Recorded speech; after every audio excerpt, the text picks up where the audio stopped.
লক্ষ্মীপুর গ্রামে এই ছোট্ট ঘরটিতে বাস করে হরিশ এবং হরিশের মা। তারা দুজনেই থাকে এখানে। হরিশের বাবা নেই, সে ছোটবেলা থাকতে হরিশের বাবা মারা গিয়েছে। তারপর থেকে হরিশের মাই হরিশকে মানুষ করছে। হরিশ তাদের সংসার একাই চালায়। সেদিন হরিশ কাজের উদ্দেশ্যে রওনা দিয়েছিল।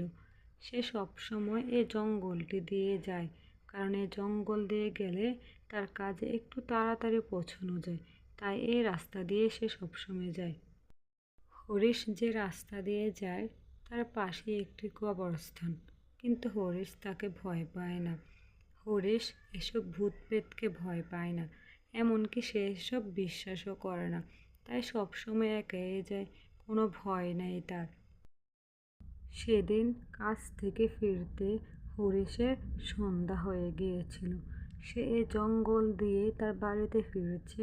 তার মধ্যে বিন্দু পরিমাণও ভয় নেই, কারণ এসব ভূত প্রেত সে বিশ্বাস করে না। সে তার মতোই হেঁটে যাচ্ছে। হরিশ যে রাস্তা দিয়ে বাড়ি ফিরছে সে রাস্তায় একটি বট গাছ থাকে। সে বট গাছে রয়েছে এক ডাইনি। সে ডাইনি রোজ হরিশকে দেখে এবং মনে মনে তাকে শিকার করার তৃপ্ত করে।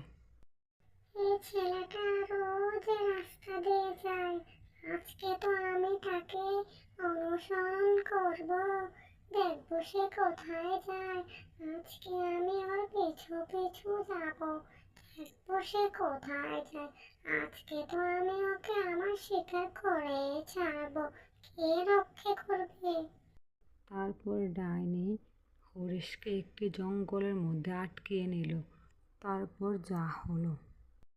কে রে হতচ্ছাড়া, তুই রোজ রোজ এই রাস্তা দিয়ে কোথায় যাস?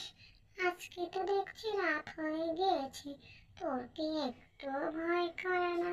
এ গভীর জঙ্গল দিয়ে যাস যে? কে আপনি? আপনি কি ভেবেছেন আমি আপনাকে দেখে ভয় পাচ্ছি?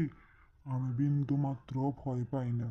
আমি এসব ভূত পেত কিছুই বিশ্বাস করি না। দেখবো আপনি আমার কি করতে পারেন। আমার ইচ্ছে আমি কোথায় দিয়ে যাব। আমার এই জঙ্গল দিয়ে যেতে ভালো লাগে, তাই আমি এই জঙ্গল দিয়ে যাই। দেখবো আপনি কি করতে পারেন। এটা কি আপনার বাপ দাদার জঙ্গল নাকি? কত বড় সাহস এ হতচ্ছাড়ার! আজকে তোকে আমি দেখিয়ে দেব ভূত পেত কি হয়। তুই ভূত পেত বিশ্বাস করিস না, আজকে তোকে মজা দেখাবো আমি। আজকে যে তোর খালটা মুচকে দেব রে হতচ্ছাড়া। এত বড় বড় কথা তোর, গুমড়ো মুখ আজকে ছোটাবো তোকে। না না না না, মানে আমি তো এসব ফাজলামো করে বলেছি। আমাকে ক্ষমা করে দাও ডাইনি। আমি আর কখনো তোমার এই জঙ্গল দিয়ে যাব না। আমার এই জঙ্গল দিয়ে যেতে তাড়াতাড়ি হয়, সেজন্য তো আমি এখান দিয়ে যাই। এই দুনিয়াতে আমার মার আমি ছাড়া আর যে কেউ নেই। আমাকে তুমি ক্ষমা করে দাও। আমি আর কখনো এখান দিয়ে যাব না। আজকের মতো আমাকে ক্ষমা করে দাও। এই যে বাচ্চা, লাইনে আসো। এখন তো উচিত কথা বলেছো। এতক্ষণ তো তুমি পটর পটর করে গেছো যে ভূত পেট কিছুই ভয় পাও না।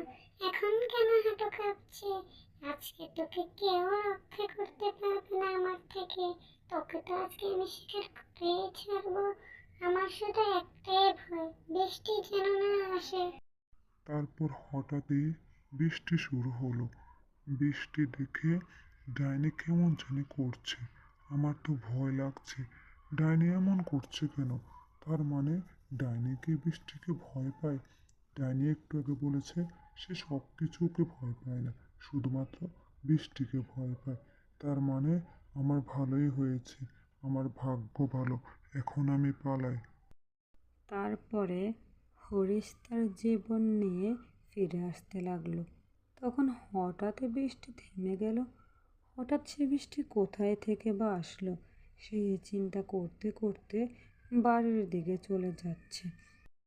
পরের দিন হরিশ আবারও সে জঙ্গলের রাস্তা দিয়ে যাচ্ছিল, কারণ তার জানার ইচ্ছে ছিল বৃষ্টি আসার পর ডাইনি কেন এমন করলো? সে আবারও সে ডাইনির দিকে গেল। ডাইনি জঙ্গলের দিকে যেতে লাগলো।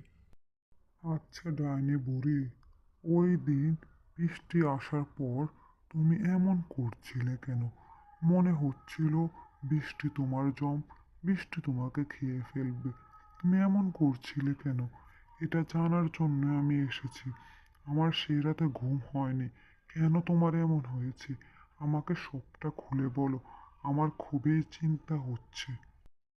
আসলে কথা হলো, আমি বৃষ্টিকে খুবই ভয় পাই। বৃষ্টি হলে আমার কেমন জানি হয়ে যায়।